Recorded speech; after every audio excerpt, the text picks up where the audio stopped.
Почитувани, се наоѓаме на трасата на она што требаше да биде брз, експресен, патен правец градско прилеп.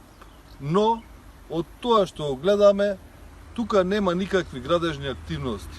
Односно, власта, министрите и покрај тоа што многу пати најавува и сегашниот и поранешниот министер дека овој патен правец ќе биде завршен во 2020 година, тука нема никакви градежни активности.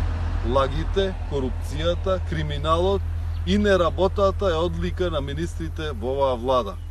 Од терен може да видиме дека од брз патен правец, од експресен пат нема ништо тука.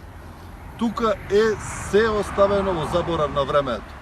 Апелираме до Министерството, до властите, до владата, да не ги лаже и да не манипулира со граѓаните, бидејќи како за криминал, како за корупција, така и за несработена работа се одговара. Потрошени се огромни средства, пари, но за жал денеска не може да видиме дека тука постои експресен пат. Оштетени се граѓаните од овој регион, наместо да има брз проток на стоки и услуги, денес имаме руиниран пат за кој што се потрошени средства, а ништо не е сработено. Господа од власта, освестете се и мора некој да одговара за ова што ништо немате сработено.